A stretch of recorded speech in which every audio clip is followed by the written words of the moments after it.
Hello Arcturian Starseeds, welcome to Starseed Energetics.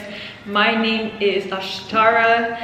I hope you've been well. It's been a long time. I really miss connecting with you guys because when I'm doing these energy readings, I'm not just reading, for you guys. I'm actually connecting with all of your energy, like all of your collective energy, the higher aspects of yourselves, some of which and most of which are actually collective hive minds of Arcturus. So I did really miss connecting with you guys. I'm sending you so much love. Grateful to be doing this. So just a quick update. What I'm starting to do now is every month I'm just going to be reading 3 star systems, and depending on which month and which influence wants to speak louder, I'm only going to choose 3 star systems instead of doing 7, because I'm getting more and more priorities in life. And then what's going to happen is I'm trying to reallocate my energy and time so that I'll start a Patreon subscription or Vimeo, but I think Patreon, this would be a better strategy for me. If you want to work deeper with me, you can pay a subscription and get further channeled messages, and that's going to be from different star systems or archangels, ascended masters,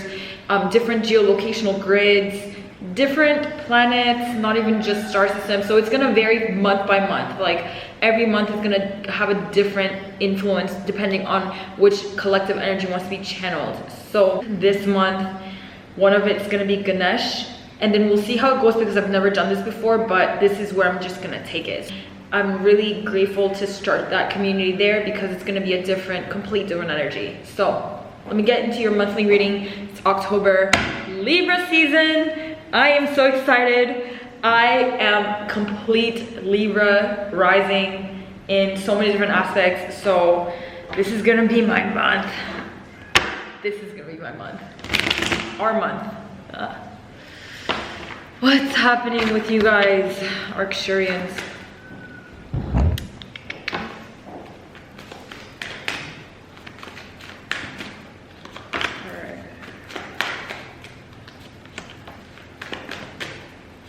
So I think another star system that I'm going to do is Pleiades and then Lyra this month. So that's going to be that. If you resonate with both of the influences, please go ahead and tune it into it. If not, then yeah,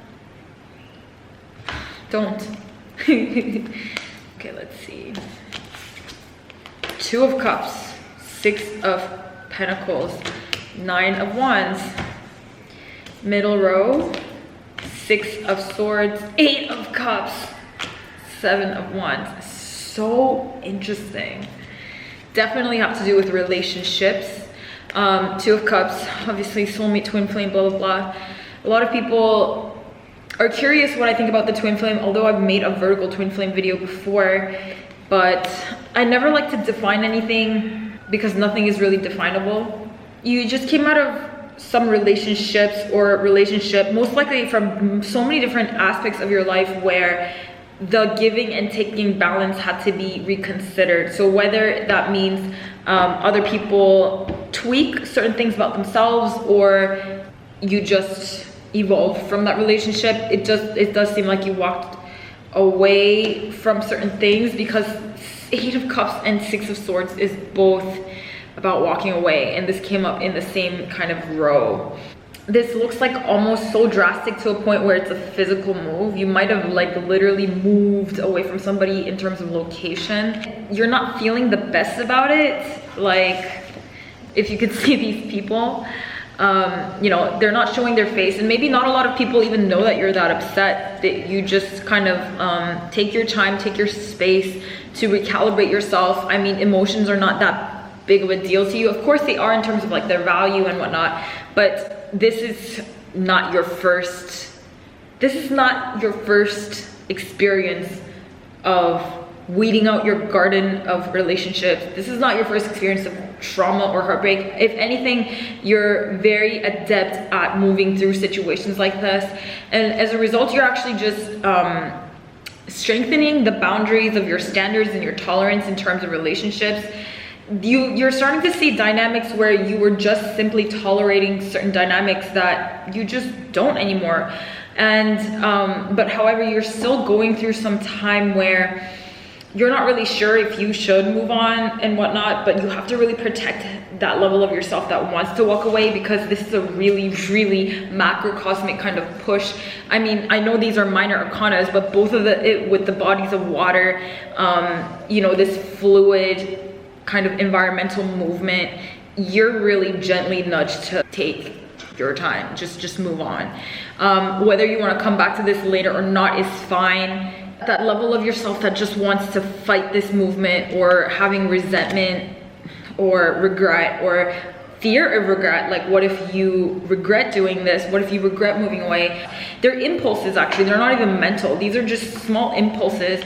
But what I also really want to recommend is for you not to build a structure around your heart, because in the past you've gone through situations like this and you automatically close off, and you're automatically like vowing yourself away from any further vulnerability or relationship. But that's not how you're going to go through this right now. I'm going to tell you right now, you're not going to do that. You're going to keep your heart open, and you're going to just fluidly transition into the next kind of expression of your love. Whatever you just went through is not a divine expression or crystallization of love. It's nothing wrong with you or the broken conduit of whoever the other person was. It was just a fracture that you're really learning to heal. If you hear animals in the background, I'm just in Bali, so there's chickens. 6 of Wands. Finally, you're getting victory. You're seeing the bigger picture. You're able to see the bigger picture, why all of this happened. And I know this was hard, and I think this is so interesting because it's all been minor arcanas. Out of 1, 2, 3, 4, 5, 6, 7 cards that I flipped over, there are all minor arcanas. So there's a level of you that's really detached in terms of like being aware of the situation and the dynamics, and being really mindful of everything that's occurring, instead of like really being attached or having expectations, which is really spiritually mature. This is a really spiritually mature way of going through this, and part of it I think has to do with the fact that you've done this so many times before. This is like your 10th time doing something like this, so you're really good at this, and you won't have to repeat this lesson again. Then we have the Page of Swords, and then the Wheel of Fortune with divine timing. And because you're going at this with a new perspective, you've gained lessons and perspectives, and that was your lesson, and you succeeded at that initiation. You passed it to get this lesson and move on. And now the wheels are turning. We'll see what it's turning towards. Where are you? Where are the wheels turning to?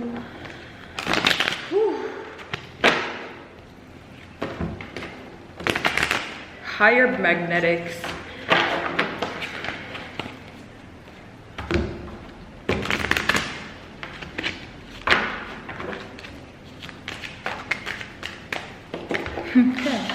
New vision, the dream, past lives.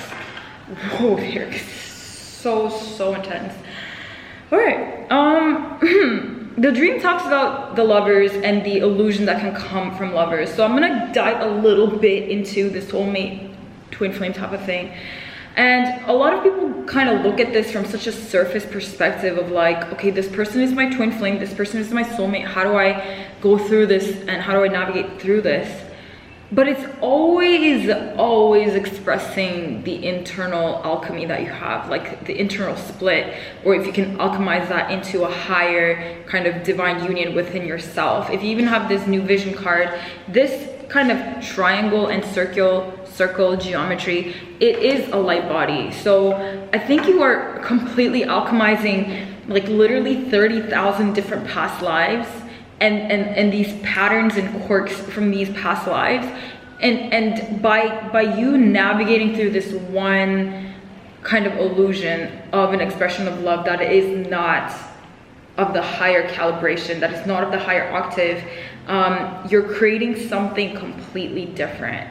This is an alchemical process that is beyond like my explanation. It's beyond what you think it is currently. Like you might be going through a situation, a really challenging situation when it comes to love. And if it's not with a relationship, if you have a completely happy, normal relationship, or if you just have no idea what I'm talking about, it could be an expression of love that is towards a life mission. You were quite attached to this. So it doesn't mean that when you're attached to something, it doesn't mean that you quite literally attach to it as most society does, but you were attached to a certain manifestation of it, like how it could play out. So an example that I could even use is like if somebody is in love with another person, but they have this attachment towards having this like kind of polyamorous, wide open relationship where you never get married and never have kids, and you just have this idealized notion about that.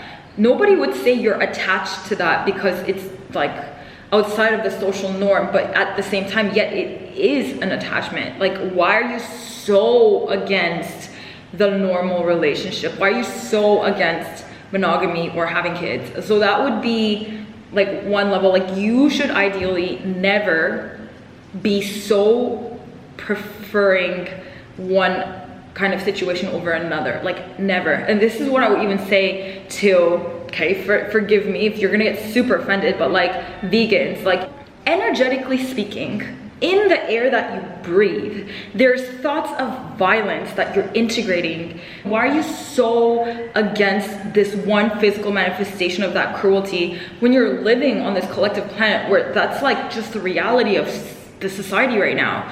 And so, of course, have your free will in eating all of these high frequency food. Just be flexible is what I'm saying. So even when it comes to a certain relationship or partner or a certain situation, if you always had a certain way that you really preferred, there's a little bit of a something that needs to be resolved over there. And as you resolve this completely, you're actually on parallel dimensions and parallel scenarios of so many different past lives, also karmic ties with that person, but just in general, so many issues that you had is being alchemized into a new vision. And this is actually a really big collective momentum that you're creating for the world. It's not just on your personal level, it's on the level of your soul, it's on the level of your oversoul. Like, you are doing so much for yourself and others right now, at this moment, like pivotal. All right, I'm gonna pull some angel cards, and then that'll be it for you.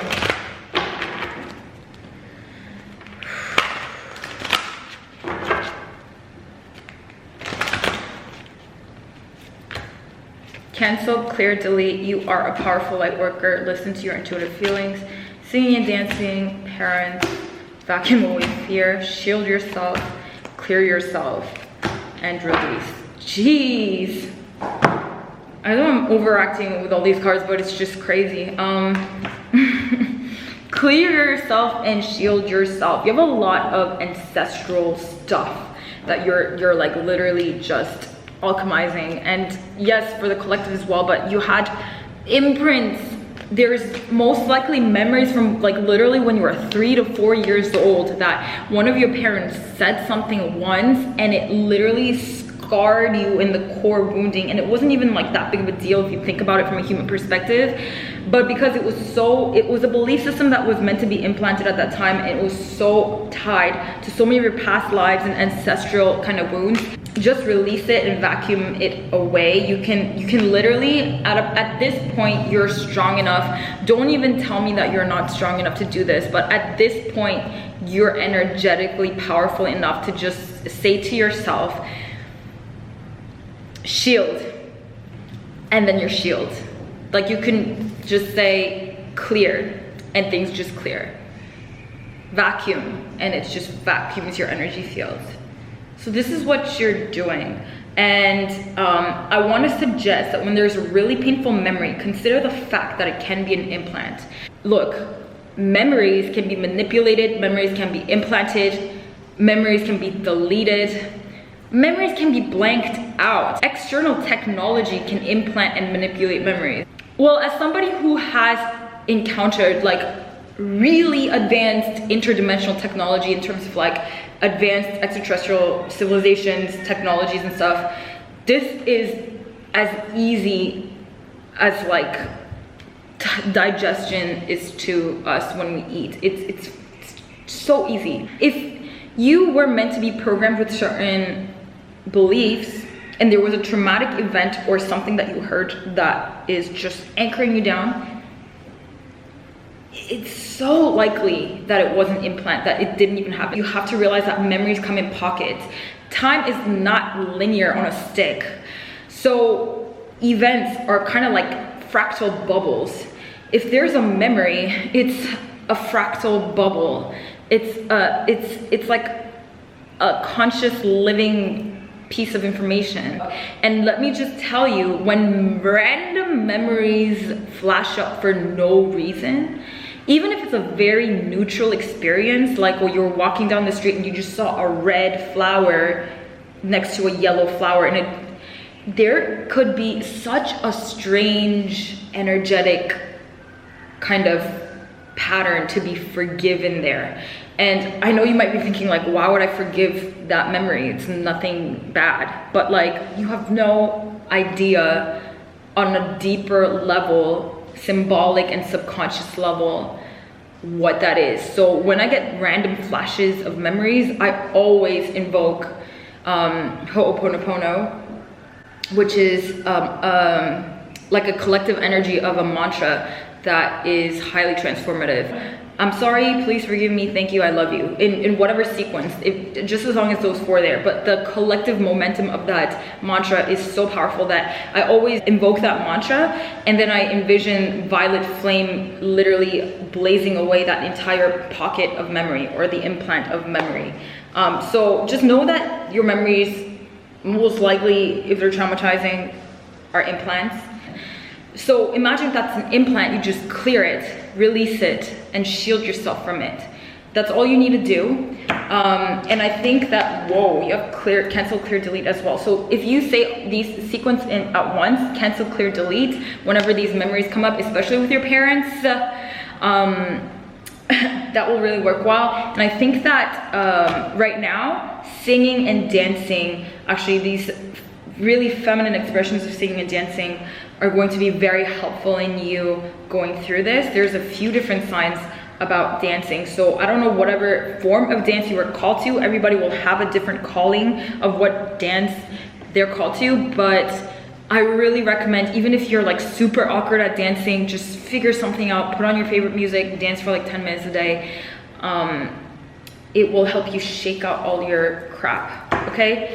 That was your reading. I hope that this has been helpful. Thank you so much. And if you want to get a deeper transmission for this month, follow the link and check out this goddess activation that I would have posted already by now. It's going to change your life. It's one of my greatest service to bring that to you on this channel. So thank you. I love you. Bye.